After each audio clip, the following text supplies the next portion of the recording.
Assalamualaikum warahmatullahi wabarakatuh.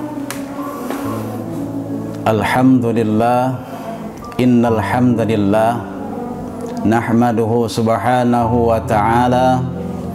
Assalatu wassalamu ala Rasulillah wa ala alihi wa sahbihi wa mawala. Amma ba'du.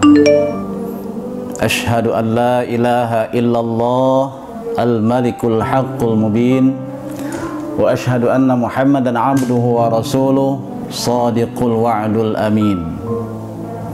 Amma ba'du, fa ya ibadallah, usikum wa nafsi bitaqwallahi wa ta'atihi la'allakum turhamun. Qala Allah ta'ala fil Qur'anil Karim, a'udzu billahi minasy syaithanir rajim. Bismillahirrahmanirrahim. Inna hadzal Qur'ana yahdi lillati hiya aqwam wa yubashshirul lil mu'minin. Shadaqallahul azim wa sadaqa rasul nabiyul karim wa nahnu ala dzalika minasy syahidin wasyakirin walhamdulillahi rabbil alamin. Saudara-saudaraku seiman dan keyakinan, para asatid, para santriwan dan santriwati yang dimuliakan oleh Allah Subhanahu wa ta'ala. Alhamdulillah, puji syukur kehadirat Allah Subhanahu wa ta'ala atas limpahan rahman dan rahimnya serta taufik dan hidayahnya yang diberikan kepada kita semua. Alhamdulillah, sampailah kita pada hari yang kesekian kalinya pada bulan suci Ramadan ini. Mudah-mudahan segala amal ibadah kita dalam bulan suci Ramadan ini senantiasa diberikan rahmat dan ridhanya Allah Subhanahu wa ta'ala. Selawat beriring salam, mari sama-sama kita haturkan pada junjungan kita Nabi besar Muhammad sallallahu alaihi wasallam. Saudara-saudaraku seiman dan keyakinan yang dirahmati oleh Allah Subhanahu wa ta'ala, para asatid wal ustadzat, para santriwan dan santriwati yang dirahmati oleh Allah Subhanahu wa ta'ala. Pada tanggal 17 Ramadan kita sering memperingati yang namanya peringatan nuzulul Quran, yang mana pada malam itu kita diingatkan oleh Allah akan sebuah peristiwa yang sangat bersejarah, yaitu peristiwa turunnya Al-Quranul Karim. Nah, oleh karena itu saudara-saudara sekalian, hendaknya kita harus ingat akan kebesaran Allah yang telah menurunkan Al-Quran itu kepada kita melalui perantara malaikat Jibril alaihissalam, diturunkan kepada Nabi kita Muhammad sallallahu alaihi wasallam. Namun pada kali ini saya tidak akan menyampaikan masalah peristiwa nuzulul Quran. Yang terpenting bagi kita, bagaimana kita harus bisa memahami, bagaimana kita harus bisa mengerti akan keutamaan-keutamaan di dalam kita membaca Al-Quranul Karim itu tadi, agar supaya kita bisa mengerti, agar supaya kita bisa memahami apa tujuan daripada Allah menurunkan Al-Quran itu kepada kita. Nah, oleh karena itu saudara-saudara sekalian, pada saat ini izinkan kami untuk menyampaikan tentang keutamaan di dalam membaca Al-Quran. Kita sering membaca Al-Quran baik di rumah, di masjid, di sekolah, kita sering membaca itu tadi. Namun kita kadangkala belum bisa memahami akan keutamaan ketika kita membaca Al-Quran itu. Nah, baik pada hari ini akan saya sampaikan tentang keutamaan di dalam kita membaca Al-Quran. Yang pertama, di dalam kita membaca Al-Quran itu kita akan diberikan pahala yang berlipat ganda oleh Allah Subhanahu wa taala.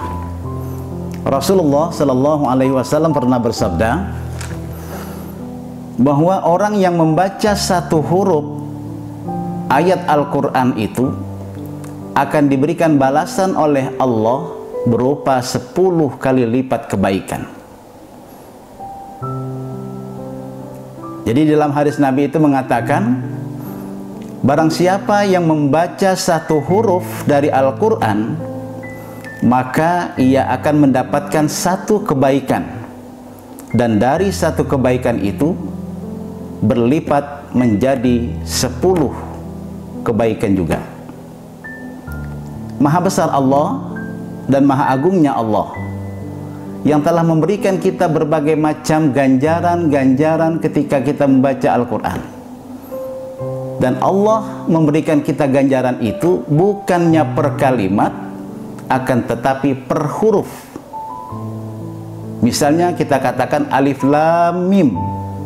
Allah tidak memberikan ganjaran alif lam mimnya, tapi alif 1 kebaikan, lam 1 kebaikan, dan mim 1 kebaikan.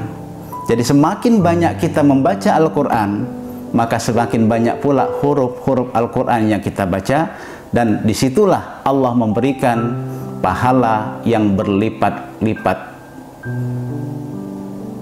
Nah, oleh karena itu saudara-saudara sekalian, di dalam bulan suci Ramadan ini hendaknya kita memperbanyak membaca Al-Quran. Ketika kita berada di rumah, kita baca Al-Quran. Habis sholat subuh, baca Al-Quran. Habis sholat zuhur, baca Al-Quran. Yang jelas, setiap selesai sholat 5 waktu, hendaknya kita isi dengan bacaan Al-Quran. Dan di sekolah pun, ketika kita ada waktu istirahat, silahkan kita pergunakan waktu kita untuk membaca Al-Quran. Insya Allah, semuanya akan bernilai ibadah di sisi Allah Subhanahu wa ta'ala. Yang kedua, keutamaan di dalam kita membaca Al-Quran adalah di mana derajat kita akan diangkat oleh Allah Subhanahu wa ta'ala. Tidak sedikit para qori dan qori'ah yang mahir di dalam membaca Al-Quran, hafizah, yang betul-betul lancar di dalam hafalannya. Ketika mereka selesai membaca, ketika mereka bisa melantunkan ayat-ayat Al-Quran, mereka tidak habis begitu saja. Mereka diambil untuk menjadi pelatih Al-Quran. Mereka diambil untuk menjadi dewan hakim Al-Quran dan lain sebagainya. Yang jelas, derajat orang-orang yang mempunyai ilmu Al-Quran itu tidak akan disia-siakan oleh Allah Subhanahu wa ta'ala. Yang ketiga, keutamaan ketika membaca Al-Quran adalah mendapatkan ketenangan hati. Kita masing-masing punya masalah, kita masing-masing punya problem. Nah, di dalam memecahkan suatu masalah itu tidak bisa kita ukur dengan kemampuan manusia itu. Mungkin kita anggap saja manusia ini pintar, mahir ketika menyelesaikan masalah. Tetapi Al-Quran lebih hebat lagi di dalam membaca Al-Quran. Ya, Al-Quran itu lebih hebat lagi di dalam menyelesaikan masalah. Nah, oleh karena itu, ketika kita punya masalah, hendaknya kita selesaikan. Kita mohon kepada Allah, mudah-mudahan dengan perantara Al-Quran ini, Allah bisa menolong kita. Allah bisa menyelamatkan kita dari berbagai macam masalah. Jangan kita tinggalkan Al-Quran itu. Jangan kita biarkan Al-Quran itu menumpuk di rumah kita. Kita punya masalah, Al-Quran tidak kita ambil untuk menjadi penolong buat kita. Ambil Al-Quran. Kita jadikan Al-Quran itu sebagai penolong, sebagai obat, sebagai syifa sebagai penolong buat kita. Yang keempat, akan mendapatkan pertolongan dari Allah Subhanahu wa Ta'ala. Dalam hadis Nabi mengatakan, man ja'alal Qur'ana amamahu qadahu ilal jannah, wa man ja'alal Qur'ana khalfahu saqahu ilan nar.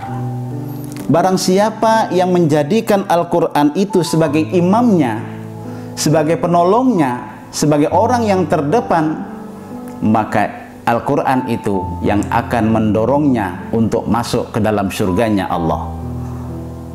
Wa man ja'alal Qur'ana khalfahu saqahu ilan nar. Dan barang siapa yang menjadikan Al-Quran itu yang terbelakang buatnya, artinya Al-Quran itu tidak diperdulikannya, maka Al-Quran itulah nanti yang akan memberi, yang menolong, yang akan mendorong dia untuk masuk ke dalam nerakanya Allah Subhanahu wa Ta'ala. Na'udzubillah min dzalik. Oleh karena itu, saudaraku sekalian, pertolongan Allah itu pasti akan kita temukan melalui perantaranya Al-Quranul Karim. Maka di dalam hadis Nabi mengatakan, Iqra'ul Qur'an fa innahu ya'ti yaumal qiyamah syafi'an li ashabi. Bacalah Al-Quran, niscaya Al-Quran itu akan datang memberikan pertolongan kepada sahabat-sahabatnya. Siapa sahabat Al-Quran itu? Sahabatnya Al-Quran adalah orang-orang yang gemar, yang basah lidahnya untuk membaca Al-Quranul Karim. Saudara-saudaraku sekalian yang dirahmati oleh Allah Subhanahu wa Ta'ala, mudah-mudahan dengan sekelumit penyampaian dakwah ini tadi, mudah-mudahan ini bisa menjadi obat buat kita, bisa menjadi renungan buat kita, agar di dalam bulan suci Ramadan ini kita bisa membaca Al-Quran. Apakah lagi di dalam 30 hari bulan Ramadan ini dapat kita selesaikan dalam 30 juz Al-Quran itu tadi. Mudah-mudahan apa yang saya sampaikan pada malam hari ini senantiasa bermanfaat untuk kita semua. Akhirnya, ihdinas siratal mustaqim, siratal ladzina an'amta alaihim ghairil maghdubi alaihim waladdallin, amin. Dari saya cukup sekian.